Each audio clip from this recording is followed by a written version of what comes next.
It's 11/19/2024.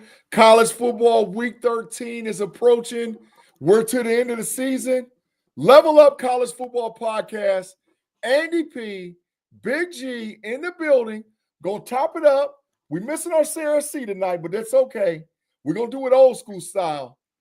You know, wherever you get your audio podcast, Apple, Spotify, and or Google, make sure you check out the Level Up College Football on Fans First Sports Network.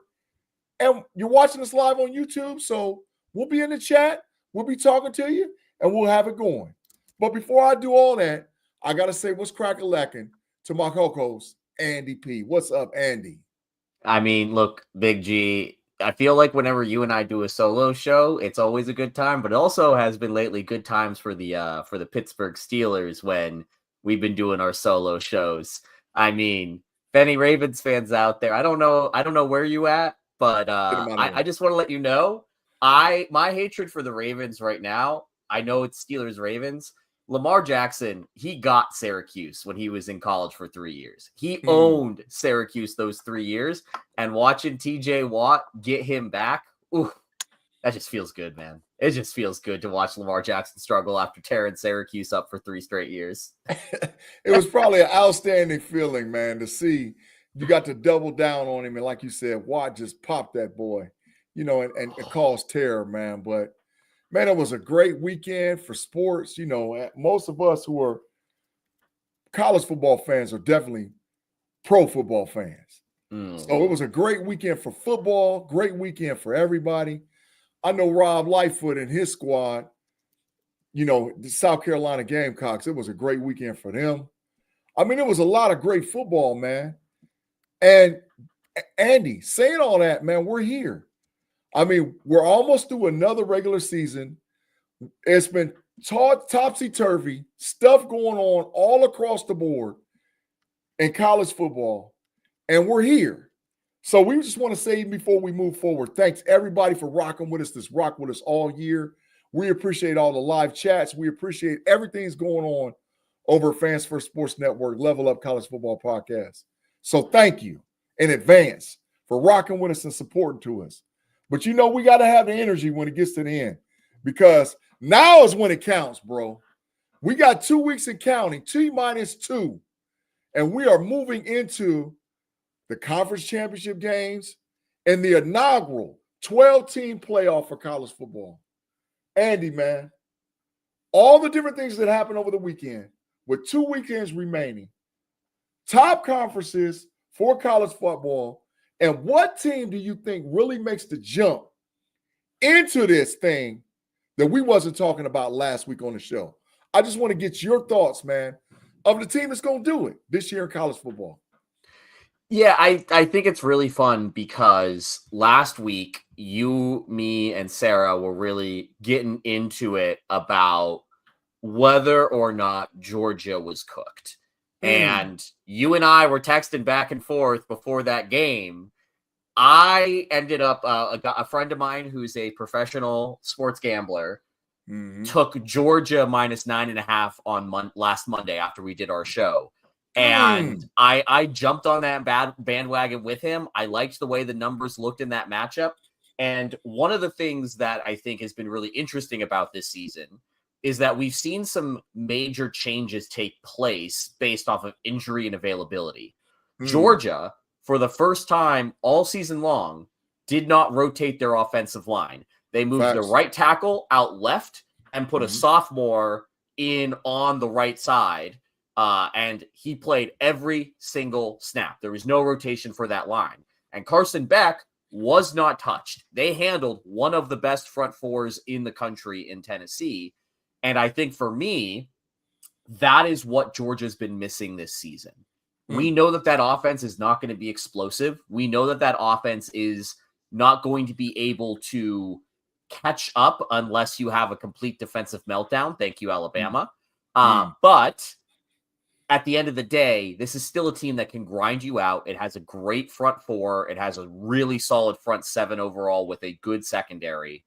I just think that, one of the teams that is going to go into this playoff race and is a dangerous team to have to play in round one because there's no way they're getting the bye, that's going to be Georgia. And I think it's going to be a real tough out in this 12-team playoff format to have to knock out Georgia either, in Athens, or maybe they, maybe they're more than likely probably going on the road, but maybe they get an Athens home game. It's going to be tough. And then you go on the road and you face that Georgia team in a neutral site. It's just going to be, they're just going to be a real tough team to beat unless you're playing your A+ game. Man, Andy, I don't disagree at all, man. And I'm going to pull Rob Lightfoot's comment up. He said, Bama bounced back pretty good since the Vandy loss. Rob, actually, Bama was the team I was going to identify. I was watching and listening and seeing how I could look through all this SEC muck and mess that's out there. And Bama's got a legitimate shot to make it to the SEC championship game. I saw how they got the pyramid in the SEC and how they say this team can do that and that can do this based on whatever. And they have a 4 tiebreaker rule that's out there. And the way it's looking now, if the SEC games serve according to the favorites this weekend, it's probably going to come down to the winner of Texas A&M and Texas to play Bama in the SEC championship game. And so a team that I thought was dead in the waters was Bama. I said that there's no way with 2 losses, Nick Saban's not there. They don't have the lure that they've always had to bring teams into the conversation concerning the national media and all whatever else, because Saban's gone. And boy, was I wrong. I think Alabama, and Andy, this thing too, with Beck and with Milroe determines what Bama and what Georgia team you're going to get.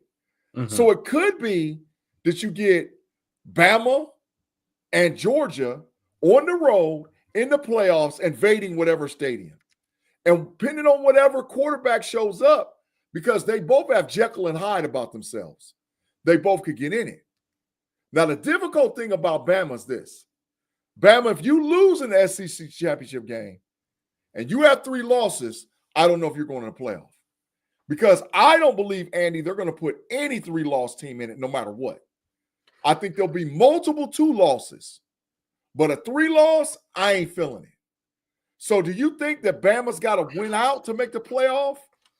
Do you think Georgia don't have nobody left, but my Mary Mother Grace and Georgia Tech, they ain't got nobody left. Yeah. And there's no way for Georgia to make it to the playoff. So out of that, right. Which one of them are you? I mean, to the SEC championship game, they can make it to the playoff, but to the SEC championship game, they can't. So, which way you feeling? And how's this going to go concerning who's jumped back in it from the SEC? Yeah, I think actually Bama is the sneaky answer here for which non-conference champion are you looking at to go on a run, or Bama might just go out and win the SEC title if these tiebreakers go the right way. They are the number 2 team in Bill C's SP+. They are the number 2 team in ESPN's FPI Power Index. They are the number 1 team in net EPA per play over on CFB graphs. Like, it's just when you're looking at it statistically, Bama is the other team other than Oregon this year that has been elite. The problem is that we have seen Bama just not play a complete game against Georgia in a win and take their foot off the gas in these 2 losses that they have. And so for me, it's a really interesting thing to kind of reconcile, Big G, because I do think if Bama loses in the SEC title game and Georgia does not make the SEC title game, I do think that there is going to be a case for Alabama to be in the playoff with 3 losses. And I do think that there is a very good shot that Alabama could end up in the playoff with 3 losses, because we are going to end up in a world where, just kind of taking a look at like how these rankings are bearing out, we're going to talk about Ole Miss. We're going to talk a little bit later on. We're going to talk, we already talked about Georgia. Tennessee and Texas A&M both have plenty of potential to drop some games here and get to 3 losses. And we know that at the end of the day, the ACC is only getting 1 team. Big 12 is only getting 1 team. Group of 5 is going to get their champion in. And Notre Dame, as long as they win out, is probably getting into the playoff. Facts. So that's 4 teams right there. That means that you have 8 that you can split between the Big Ten and the SEC here. Mm-hmm. And so I think that's really where things are going to get really interesting here is, do you take right now a 1-loss Indiana or a 3-loss Alabama? And a 1-loss Indiana who has not played anybody and loses to Ohio State by multiple scores. Mm-hmm. Like, I think that there is a really compelling argument to be made by the numbers that Alabama should be in over Indiana. And that to me is like, that's going to be, again, that's me looking at the numbers. That's me trying to get the 12 best teams into the playoff. But I'm also going to sit here and say, like, look, that's not good for college football. If we're just going to let the computers pick the 12 teams that get in every year, that was the whole reason we ran away from the BCS. Facts. Well, Andy, this is the thing.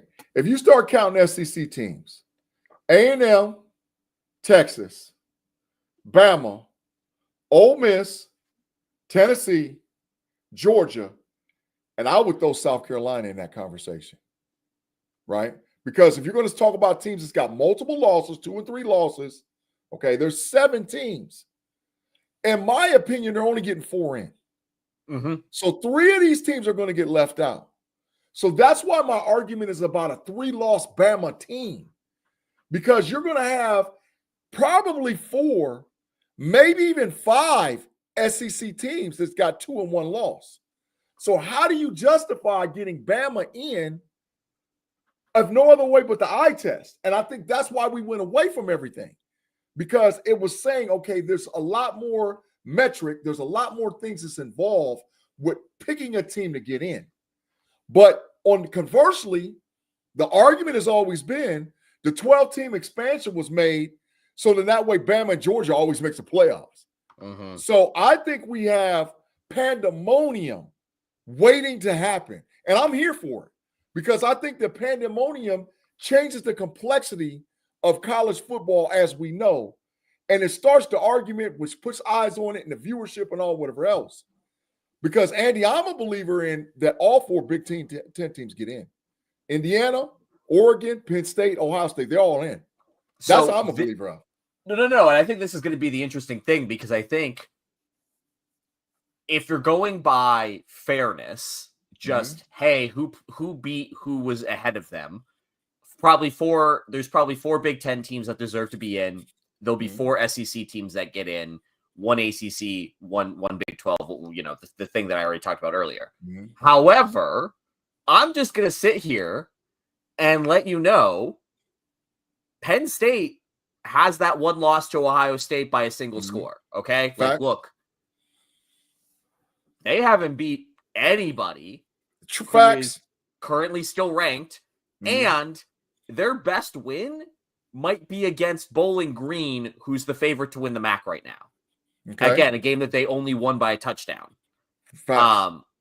So Penn State's resume, not the strongest. I just talked about Indiana's resume.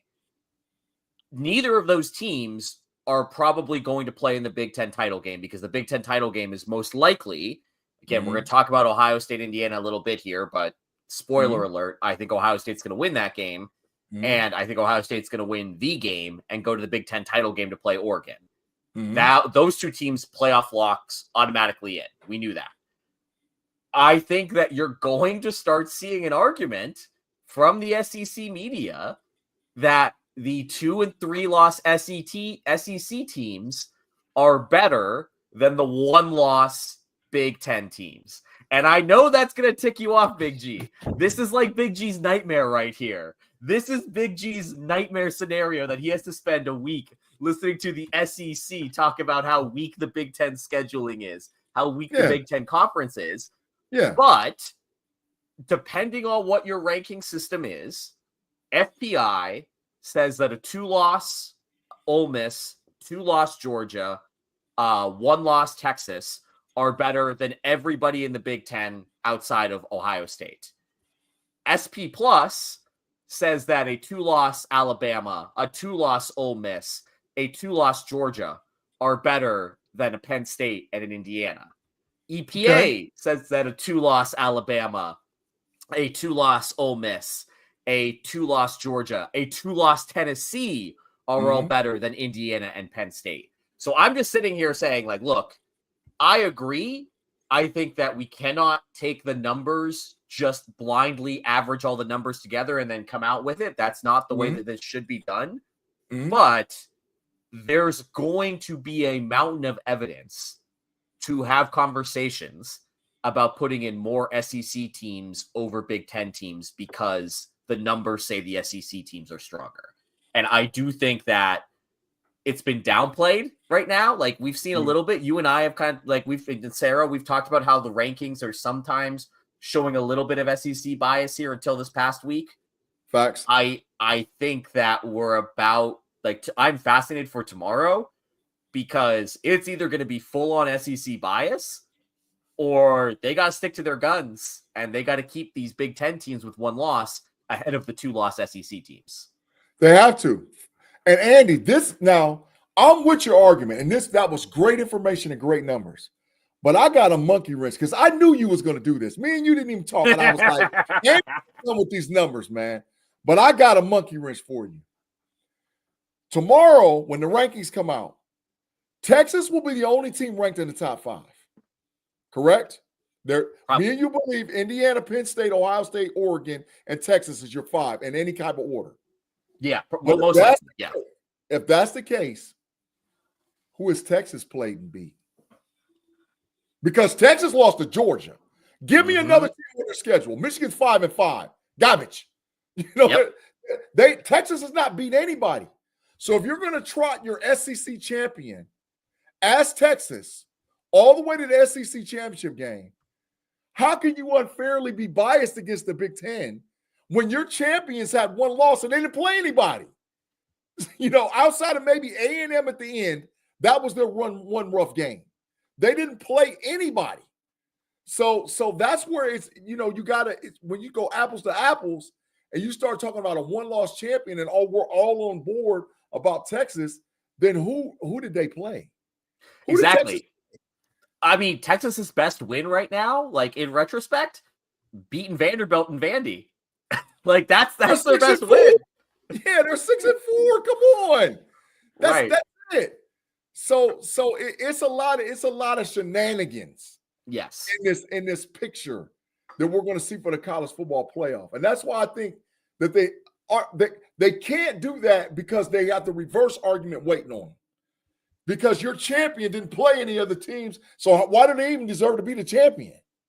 Yeah, and again, we're gonna without getting too deep into like what the next, we're gonna talk about some conference predictions. I think this is great conversation fodder, and obviously in college football, anything can happen. I'm starting to think, like, just kind of looking at the way I think things are going to work out. I think this is going to work itself out just by way of the way the schedule's working. Rob Lightfoot said he's telling you now Texas is going to lose the next 2 games. Rob, that's big boasting talking about they're going to lose to Kentucky and Texas A&M. That's nothing to play around with, bro. I don't see it happening. So that gives us a good segue before we take our first break, Andy. The segue is the predictions of the conference championship games in the ACC, the SEC, the Big 12, and the Big 10. You can only put 2 teams in each one of those conference championship games. As of today, with 2 weeks left, it's not like we're at the very beginning. We're at the end. So we got case studies. We got information. We have data. Tell me who you think should be in the conference championship game. And let's start with the ACC first. Who should be in the conference championship game for the ACC? Yeah, I mean, at this point, SMU controls their own destiny, and I think SMU is going, like, they look really solid. And I think SMU is probably your ACC title game winner. They have to play at Virginia and Cal, both teams that are just not very good. So they should win out here. The challenge becomes you have a 1-loss Clemson and a 1-loss Miami sitting in that spot for the who gets to play them. And here's what I'm going to say. Right now, it all signs point to Miami being the one to get there because Clemson does not have any more ACC games left. They play the Citadel and then they play South Carolina in a game that I do think we're going to talk about that game in a couple weeks. Like, that game's going to bang. It's going to be a great time. Miami has 2 ACC games left, which means they need to win out. One of those games, they finished the year at Syracuse, last game of the season. Yes, I am not saying that I think Syracuse can beat them. I am saying that if Miami tries to do this, like, let's just keep this game close the whole time, there's a really good chance they could drop that game. It's going to be a sellout at Syracuse. It's their, bringing back all the 90s nostalgia, all the old Big East days. It's going to be a tough environment for them to play in. So I'm going to sit here and I'm going to say Miami versus SMU, acknowledging that at this point in time, Clemson has 1 loss in the ACC. They're in that title game spot right now. So I guess I'm saying a little bit of an upset pick that I'm picking Miami over Clemson to face SMU in the conference title game. Yeah, I agree. I think that Miami has a legit opportunity, and they know that their season in front of them. But the issue is Miami's defense is fraudulent. Yeah. So I would probably roll with Clemson versus SMU, but I wouldn't be shocked if it's Miami versus SMU. Yeah. All right. So now we're going to move to the Big 12. There's a lot of chatter down there, man. And BYU shot themselves in the foot, killed themselves, messed themselves up, might not even play in the conference championship game. So, Andy, what's your 2 teams that you're going to see this year playing in the Big 12 championship game? Yeah, we normally save our sneaky picks for the end here, but BYU is playing an Arizona State team that is revitalized right now. And I am very scared if I'm BYU. I think the guarantee team that's going to be in the Big 12 title game, I think the Colorado Buffaloes are going to be there. And from there, it's going to be a matter of which 2-loss team meets them there, because the winner of BYU Arizona State, that is going to be the play-in for the Big 12 title game. And spoiler alert here, it's in Tempe, Arizona. I don't love the way that BYU has been playing. The numbers have this game slight favorites to ASU. I do think that Arizona State's going to win, and I think you're going to get Arizona State versus Colorado in the Big 12 title game. Wow. That's I mean, if we would have had this conversation 2 weeks ago, there's no way either one of us would have solved this, right? No. Because I admit I've hated a little bit on Colorado, and I'm gonna let Andy just disclose what he needs to disclose concerning Colorado. But they're a legitimate football team, man. So I like the pick of Arizona State versus Colorado. I think that's what you're going to get for a championship game. But I wouldn't be shocked. And we're going to talk about this game in a little while. The Kansas Jayhawks play the Colorado Buffaloes this week on Saturday. And, man, this game has got upset written all over it. So we're calling it now of Arizona State versus Colorado, but to be continued. All right? All right, Andy, the Big Ten. We have one loss, one undefeated, two undefeateds, 2-1 loss. Who you got in the conference championship game? Yeah, I think this one's actually the most straightforward one. It's going to be Ohio State versus Oregon, man. Ohio State, I'm not saying that just because you're here. I think Ohio State has been one of the best teams in the country this year. They've taken care of business every single step of the way. They have a chance to take care of business in a big way this Saturday. And if they do so, they have all the tiebreakers over the 1-loss teams necessary. I think that the Big Ten title game is going to be an absolute must-watch game of conference championship Saturday. Wow. Andy, man, I'm a diehard Buckeye, but I'm a little worried about Indiana. I've done some film study. I've watched them all 22. They're the biggest secret in the country. And I know people have said they've not played anybody, but their coaching and what they the product they put out on that field is dynamic. They can hang 50 on anybody they wanted to. 50 on any team they wanted to, they could do it because they have those type of players. Their coach did an outstanding job in the transfer portal, i.e., why he was just rewarded with a huge contract. And oh, by the way, Indiana's coach makes more than Michigan's coach. Who would have thought in 2024 Indiana's head coach makes more than Michigan's head coach? But they've righted the ship, and there's a big one. So we'll get to that later on. Last conference, man. SEC. Who you got in the SEC championship game? This one is just an absolute mess. I do think that Texas is going to beat Texas A&M, and that means that the Longhorns go to the Big 12 or go to the SEC title game. Now, who do they face? This is where things get real funky. Things get real weird. I think that Tennessee Vanderbilt game, sneaky upset alert for Tennessee there. And that would knock Tennessee out of the playoff picture, out of the SEC title game picture. Alabama obviously has the Iron Bowl at the end of the year, but Auburn's nothing to be met. I don't worry about Auburn at all. Ole Miss is in for some trouble here. So I think that when you're looking at, again, the tiebreaker scenarios are a little bit nuts here. If I'm going with the two best teams in the SEC, I think the answer is Georgia versus Texas, and we get that rematch. I think that's the game that we're looking at. But the chaos scenario here, man, is Texas A&M wins and throws Texas into that 2-loss conglomerate here. And I'm not an expert here, and there's still a lot of things that need to be figured out. I think that you're going to be dealing with what is the tiebreaker between Texas A&M, Georgia, and Alabama in order to face Texas in that title game. I think Tennessee is going to lose to Vandy at the end of the year, and that eliminates Tennessee out of this conversation. So who you got playing in it out of the three? I think I'm going to pick Georgia out of those three. Again, I don't exactly know how all the tiebreakers work, but I think Georgia is going to end up being the one with who comes out of the tiebreaker because they have that win over Texas. Andy, this is the only time we don't agree. Yeah, I think that the SEC championship game is going to be Texas A&M versus Alabama. I'm calling it right now. I think that Texas is going to go and play at College Station, and they're going to get rocked. And I think that A&M is going to walk right into the SEC championship game waiting on Bama. I just see it. I see it. And to be honest, I think Bama will win the SEC.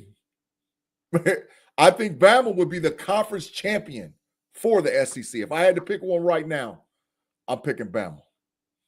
All right, so we got to take a break. We got to pause for the cause. We got to pay some bills. If you're watching us live on YouTube, we'll be right back.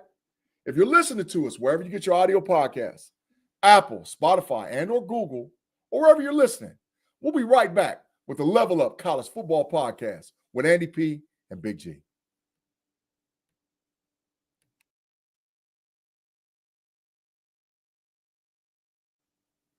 And we're back with the Level Up College Football Podcast. Andy P, Big G, minus Sarah C on Fans First Sports Network. Andy, good segue to lead to the games, bro. Now, most people, when they look at the schedule, they be like, but there's some games that 2 weeks ago we didn't think was going to mean something. And now they mean a whole lot. We're starting this week's countdown or games out with an old rivalry. The Ole Miss Rebels versus the Florida Gators. Ole Miss is minus 11. Florida, who just beat the brake shoes off of LSU and looked like a completely different team with DJ Langway playing quarterback. And Andy, they're scary. They're scary with that kid playing quarterback. So I want to get your thoughts with Ole Miss versus the Florida Gators. Yeah, this is the definition of throw the numbers out because the numbers are looking at Florida holistically and not Florida very recently. And I think that that's where you get this. Like right now, if you were going to take Bill C's SP plus number, he has Ole Miss winning this game by 16. But that number is down at 11 because we saw last week Florida, you and I have talked about how Billy Napier was going to be the first coach fired all season long, and that isn't happening.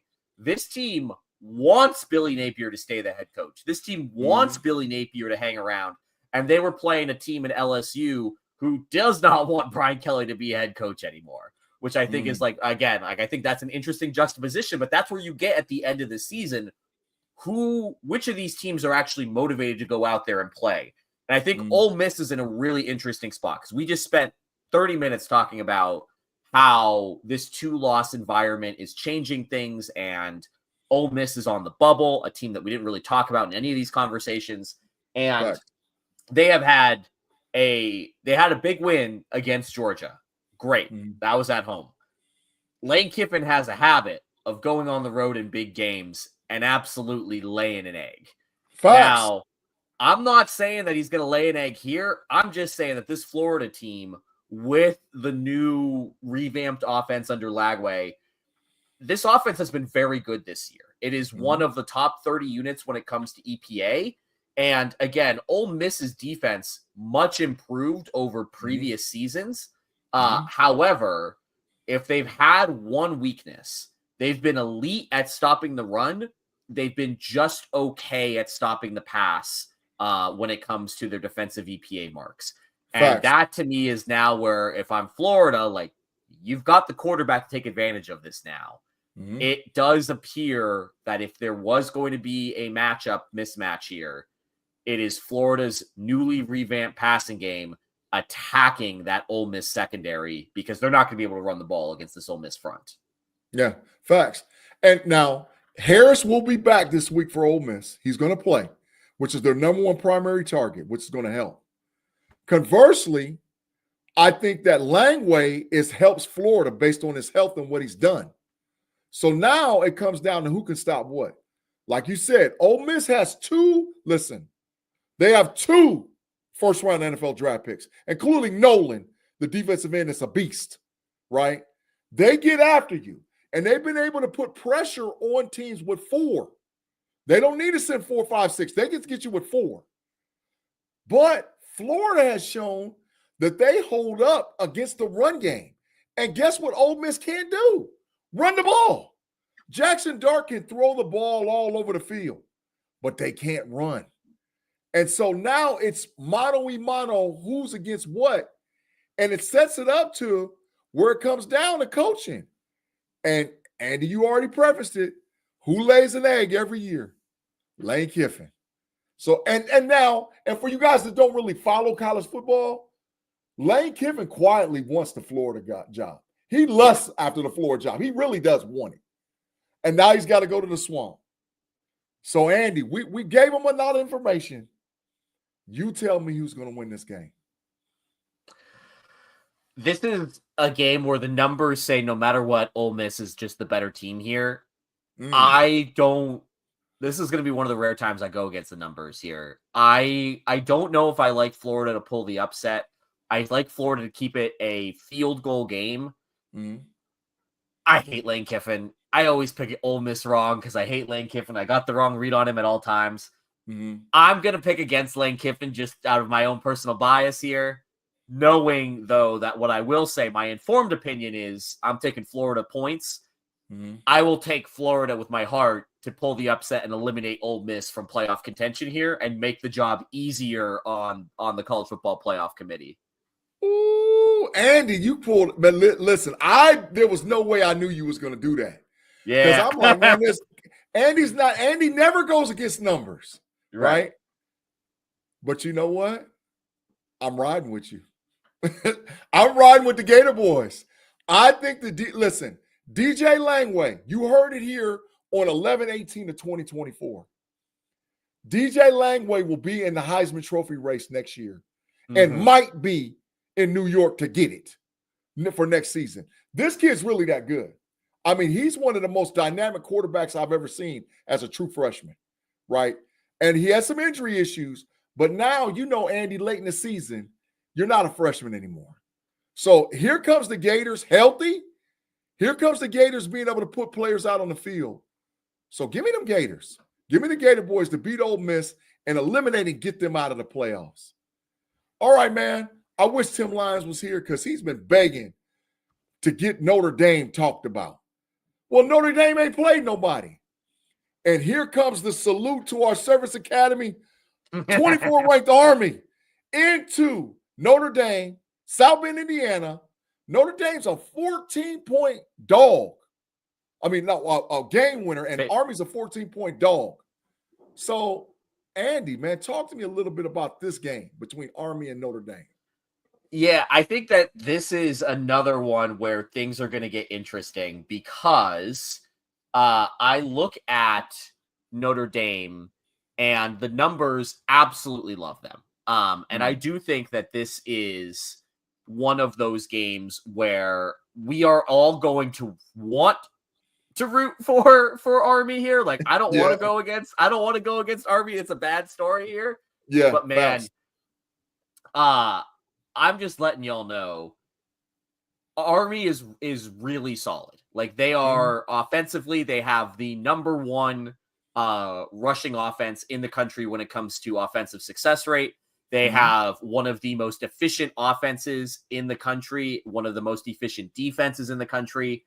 It is all predicated on being sound in their assignments. It is predicated on being just regimented. Notre Dame's been doing the same thing. They just got bigger guys, man. Like, I unfortunately just I'm looking at this, and we saw it in the Navy game. Unlike other teams that might have to play Army and not be used to playing that triple, Notre Dame does it every year, multiple times, because they play all those service academies. And they were prepared to take out Navy. Army's biggest thing is that they need to be able to throw the ball in the air just enough to kind of throw the defenses off of just selling out for the run. And their quarterback's been hurt, less than healthy. I know that they said that he's ready to go and he's going to be playing this game. They're going to be playing this one in New York City in Yankee Stadium. Notre Dame, whenever they do these Shamrock Series, neutral site games, they always come ready to play. And I just don't see a world where Army can keep this close for more than a quarter or two. So I'm going to make a statement, man, that I haven't been willing to make all year. But now that I've watched the film on a lot of teams and seen what's going on, and to be honest, I think that Notre Dame is the most underrated team in the country. Yep.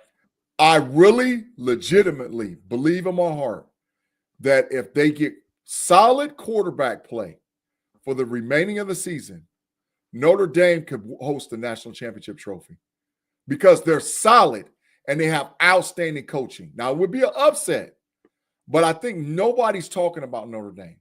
And I don't know if it's because there's so much bias that they hate Notre Dame, but y'all, Marcus Freeman is that guy. Marcus Freeman is him. And he's got, in my opinion, a top 5 college football defense. There's NFL players all on that defense, first, second, and third round players that are legitimately going to play on Sundays. The only question has been the quarterback. I think they have NFL running backs. I think they got maybe at least one NFL receiver, and they dang for sure got 2 or 3 NFL offensive linemen. Notre Dame's loaded, y'all. And it wasn't by accident that they whooped Texas A&M down there in A&M. And you'll see when A&M gets a hold of Texas, you'll see how for real Notre Dame actually is. So, Andy, saying all that, bro, Notre Dame versus Army, who you got? I'm going to take Notre Dame. I'm going to take the points here. I agree with everything that you said, Big G. I think that we are still thinking about that Northern Illinois game. This is not the team. This is not the team that lost to Northern Illinois. They're a completely different team, and I think that we are going to see over the next 2 weeks. They've destroyed everybody over the last month or so. I think that there's going to be 2 more bodies to add to that pile here. I think Army's going to get beat down, and then USC next week is in for one that's not going to be fun. Hey, man, Rob Lightfoot told me to pump my brakes, bro, about Notre Dame. Hey, man, you can say what you want to, Rob. I done watched enough film now, dog. I done really sat down on it, and Notre Dame's not to be played with. So I think Notre Dame blows Army out. I want to say 42-21. They mop them, right? And Notre Dame legitimately, should start getting top 4 or 5 consideration. They're really that team, man. Like, I mean, I hate to say it, I hate to admit it, but it's just true.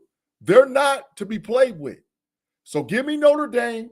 Andy, you took Notre Dame. And saying all that, we got to take another commercial break.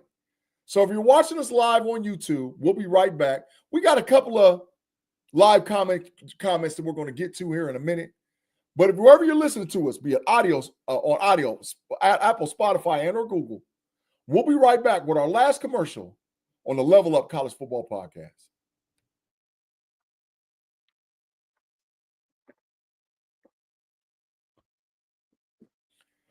And we're back with the Level Up College Football Podcast. Andy P and Big G minus Sarah C, Fans First Sports Network, talking college football, talking schedule. Andy, we make some big statements, man. But I think these last 2 games, if there was a such thing as a statement game, these are statement games. So I got an upset alert brewing right here, man. The Colorado Buffaloes invade Lawrence, Kansas, and take on a Jayhawks team that looked trash without all their players.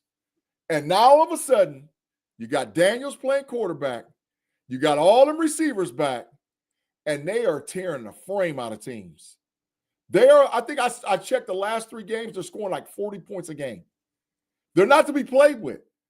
Maybe that's why you see Colorado only as a 3-point favorite. But Andy, give me the breakdown this week between Colorado and Kansas, man. Yeah, Kansas has been a different team as of late in a way that I think is really impressive and a big turnaround. Because remember, they were kind of left for dead after they lost to Arizona State, and then they turned their season around playing Houston. They lost to Kansas State, and they have been the last 2 weeks at just, nice wins over an undefeated Iowa State, nice win over an undefeated BYU. Iowa State was definitively more of a butt whooping, 45-36. Numbers say that, Kansas should have won that game 88% of the time. Kansas against BYU, they won 17-13 in Provo at night. That is a tough thing to do, and they were the underdogs. The numbers kind of bear out and say, like, yeah, it was a coin flip game. Like, they definitely they were the better team, but it wasn't necessarily that they were so much better than BYU, which is why I think now, if you're Colorado, you've now got enough film on these 2 different versions of Kansas, the high speed, the high powered one, and the more lucky to kind of be here, lucky to win their games vibe. And what I do think is that this is what I said against them when they played Utah. And this is what I do feel. This is what I said about the game against Kansas and BYU last week. In these close games where the numbers say it's going to be close, which, everything right now says that this game should be a tight game. It comes down to having those X factor players who can just go above and beyond. And we know that that's Colorado's strength right now. They are just given. The entire offense is made out of Travis Hunter. The entire defense is made out of Travis Hunter. And it is, it's working. And I don't really have there's no numbers to go into it. The guy is amazing. And he's performing on both sides of the ball at a high level. Fantastic. Like, that's the difference of this game. I think that for me, my big preview statement here, Colorado wins this game if Travis Hunter has his Heisman moment. Like, he's already had, last week he flashed the pose. He, had the thing where he did the, score the touchdowns on both sides of the ball and was doing doing great stuff. Yep. I just think that this is the kind of game where you can go and make a name for yourself by cementing Colorado's place in the Big 12 championship game by knocking off this team that is real tricky right now. So, Andy, sidebar. If you had to vote for the Heisman today, who wins it? I want to give it to Ashton Genty, but I'm going to give myself a little cop-out here, and I did say that if Travis Hunter was continuing to be healthy and play both sides of the ball at a high level, it's the Shohei Ohtani thing. He's doing it. He's doing both. You have to give him the award for most outstanding player because no one does this. So right now, Travis Hunter, man. Travis Hunter. Man, The reason I ask you that is because I think you have to maybe lean towards Colorado because they have X factors. They legitimately have 2 top 5 picks playing on their team. Shedeur Sanders is a top 5 NFL pick. Travis Hunter is a top 5 NFL pick. But Colorado can score, but so can Kansas. And Kansas quarterback might be the most underrated quarterback in the Big 12. So saying all that, I had to deep dive and look at some numbers.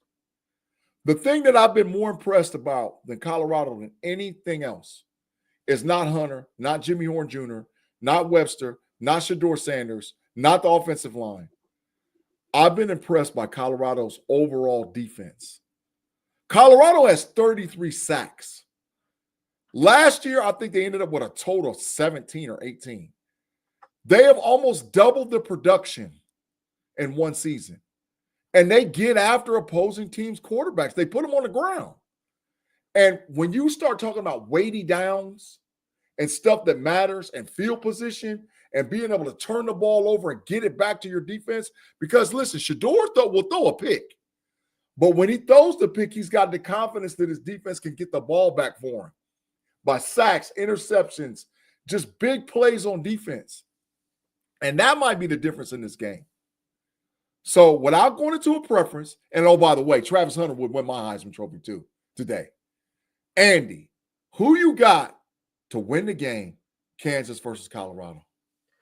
Like I said, I think it's going to come down to X factors. Colorado has the better X factors here. I think that Kansas is going to keep it close, though. Like, I do think that the 3-point spread is right on the money here. Mm-hmm. I think it's going to be Colorado last play of the game winning it. And Kansas, man, what a turnaround. What a turnaround from a season that could have gone off the rails real quick. Yeah. So I got Colorado winning as well, but I got it real close. I got Colorado winning 37-31 and scoring on the last series to win the game. I got them being down going into the fourth quarter. The Heisman Trophy moment goes to Travis Hunter because he catches the game-winning touchdown pass with Shedeur Sanders. And the Colorado Buffaloes win are 1 game away from the Big 12 championship game. All right, man. This is the game that I know I've been trying to get to. Man, listen. Who would have – listen, I looked up some Vegas odds, and if you would have put money down that Indiana was 10-0 going to Columbus for actually because this is really an elimination game for the Big Ten championship game. Whoever wins this game is going to the Big Ten championship game. Even though I know Indiana's got Purdue left, even though Ohio State's got Michigan left, the winner of this game is going to the Big Ten championship game. And who would have thought Indiana would be coming in 10-0, ranked in the top 5 in the country? Indiana's a 13.5-point dog, which I think is very disrespectful, considering the fact that they're a top 5 team. So, Andy, you know I can get long-winded and get biased. So I'm going to step back from the mic, and I'm going to let you drop knowledge concerning the Buckeye boys hosting the Indiana Hoosiers. We've got a tale of 2 different sets of numbers here. So first set of numbers, Bill C's SP Plus numbers really kind of take into account and weight your opponent. They weight what you've done based off of your opponent. FPI does a very similar job. SP Plus has Ohio State as the best team in the country and has Indiana as a 11th. FPI has them as 11. SP Plus has them 11 as well. So yeah, both FPI and SP Plus go, Indiana's good. Ohio State is elite.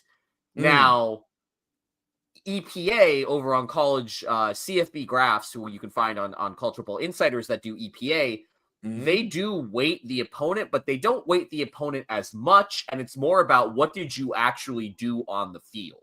And this game has Indiana a lot higher up in the rankings. They still have Ohio State as a top 5 team. They just have Indiana as a definitive top 10 team. And so you look at SP Plus. SP Plus has this game as Ohio State winning it by 12 points. EPA has Ohio State only winning by 3 points. So again, like everybody's looking at this and saying Ohio State's the better team. Ohio State should win this game. for me, and where I find this interesting, do you give Indiana the benefit of the doubt and say, yeah, what they've done on the field has been impressive, and they're going to continue to be impressive against Ohio State?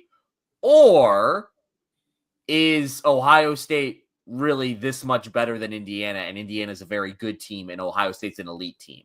For me, I think I would like to see the latter, because obviously then it kind of verifies a lot of what we thought we knew about Ohio State all season long. But again, Indiana's rolling, and they had a bye week last week. They had a week to prepare for this game. And so it'll be interesting to see what they throw at Ohio State in the horseshoe. Andy, man, so to prepare for this game, bro, I had to really watch film, right? And I'm telling you straight up, Indiana is a mirror of Ohio State. They are built the exact same way.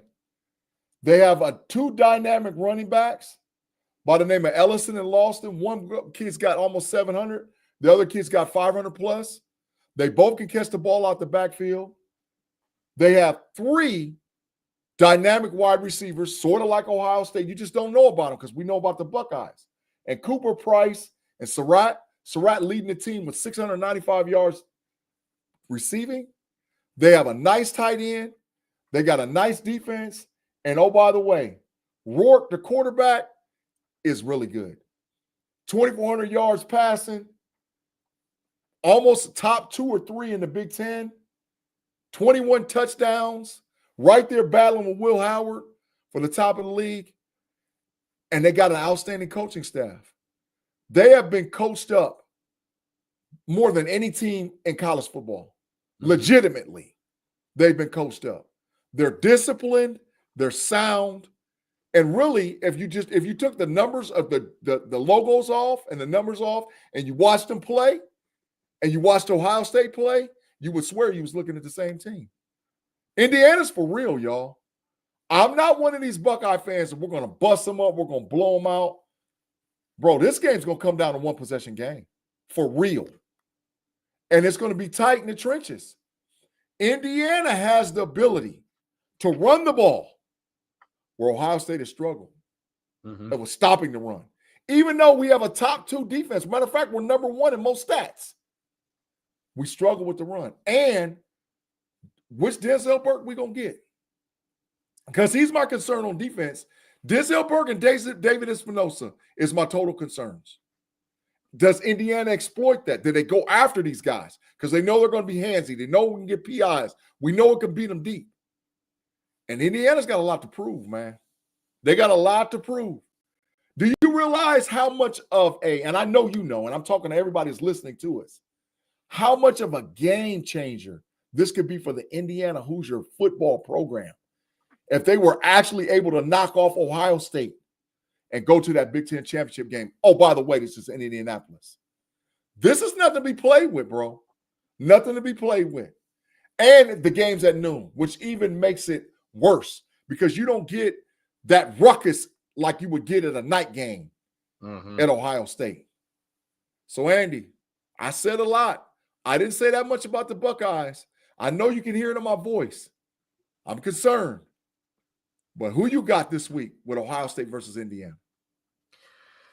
I'm gonna put you at ease, Big G. Ohio State they have been my favorite all season long to play for the national title game. I think we've kind of gotten a little bit quiet after that game in Oregon. I think that they've learned a lot. I would like to see Ohio State have a statement here. Let's come out. Let's put the foot on the gas. Let's do a little bit of this Oregon gladiator thumbs down mentality and go for the kill. Let's see Ohio State do what they need to do here in order to prove that they are one of the elite contenders for the national title game. Give me Ohio State to win this one 30-14. I think that they win big. I think they go and try to keep the gas on into the second half instead of just kind of sit on the game like they did against Penn State. But I do think that Ohio State is definitively the better team here. Andy, So I got a little bit of information. I don't know how healthy Jeremiah Smith is. I don't know. And that concerns me, man. I think that Ennis can play. Abuka can play. Carnell Tate's definitely showed he could play. But if he's ailing a little bit, man, that Ohio State offense looks different. So I think this game, because I don't know how healthy Jeremiah is. They're not announcing it. They're not telling anybody how healthy he is. But his ankle is messed up a little bit. So I think this game is going to be closer than anybody thinks. I think Ohio State does win the game, but I think Indiana keeps it so close that there's no doubt that they're in the college football playoff.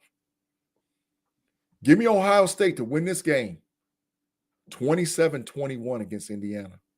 Not as high scoring, not as big as a shootout, not as much as what you think's going on. I think Indiana's going to battle. But I got the Bucks to win 27-21. All right, bro. We're to the end of the show. The sneaky game of the week. Who you got for your sneaky game of the week this week? Yeah, I kind of gave it away a little bit. I think that there's a lot of really interesting action happening here, but I'm going to keep my eyes out on the West Coast here, going to Tempe, BYU versus Arizona. BYU is obviously going to take a hit in this week's college football playoff rankings, but they're still in the driver's seat for the Big 12 title game. However, Arizona State, one of the best turnaround coaching jobs that we've not been talking about at all, because they're Arizona State and they're in the Big 12. They have a chance here to win this game and play their way into the Big 12 championship game. Like I said earlier, I like Arizona State in this game. I'm really interested to see how this one plays out. I'm feeling it. Man, I got a real sneaky one, man. The Minnesota Golden Gophers host Penn State. Real sneaky. Minnesota is 6-4. The Fighting Paddle. Oh, Rob Liefeld, what did he say? Minnesota Gophers 6-4 at home, upset 9-1 Penn State in a swing game to the Pittsburgh Panthers, and opens the door slightly for a 9-3 South Carolina Gamecocks. And yes, I know Clemson is there. Rob, hey man, I think you just stole my notes for the show, bro. Because I promise you, I circled it. I almost put Penn State and Minnesota on the schedule. It just didn't weigh enough. But man, that's a sneaky game, bro. That's a sneaky game. And I think Minnesota could row the boat. Penn State traditionally has had problems with Minnesota. Yep. Traditionally. And Minnesota's got a lot to prove. This game here will say, does Minnesota play in a scrub bowl or do they get a decent bowl? So I think that's my sneaky game this week, bro. Hey, man, I got one more question I want to get to before we get up off the show, Andy, we get our final thoughts. Where is that question that I wanted to see and talk about? It was from T. Riley. Okay, here it is right here. He said, Big G, do you prefer how college football is now or how it used to be back when we were kids? To be honest, I love it now, bro. I don't know. I'm not going to tell out Andy and tell him how old I am. And I'm not going to have Andy tell you how old he is. I ain't outing nobody. But I love the way college football is now.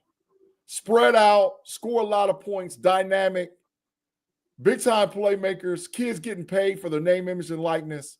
Bring that to me. Drama, you don't have – this is the first year, Andy, we didn't know who the national champion was before the games got played. Yep. Right? So it's controversy, and it's changed the game with college football. So to answer your question, T. Riley, I love college football now. All right, Andy, talk to me, man. Tell the people where they can find you on any Fans First Sports Network show, man. Yeah, you can always find me over here. You can find me over at Disloyal Idiots, which is our Syracuse show that goes live on Sunday nights. I'm over on Blue Sky at AC Pregler, over on Substack at AC Pregler. Normal spots, and I always make sure to post this show over on all the socials as well. Yeah, facts. Man, you can find me across the board on any Fans First Sports Network podcast. Everything from the Pittsburgh Steelers to college football to the Cleveland Cavaliers. But the thing is the Know-It-Alls podcast. For all y'all chat generals that's out there, you know there's a QR code that we're pushing right now. Make it easy for a friend. Have them scan the QR code, Know It Alls 8066. Scan it and subscribe. It's that simple. We are working diligently to get 1K subs on the Know It All podcast, and we need your help. So all the people that listen to us on audio, that watch us live on YouTube, we appreciate you getting the Know It Alls pumped up to 1K subs. Hey, another great show, another great week. As for my boy Andy P, my girl Sarah C that's missing in action, but we know what she's doing. And you'll see her next week for the big week. And Big G, thank you again for rocking on Fans First Sports Network, Level Up College Football Podcast. And we'll see you next week. Peace.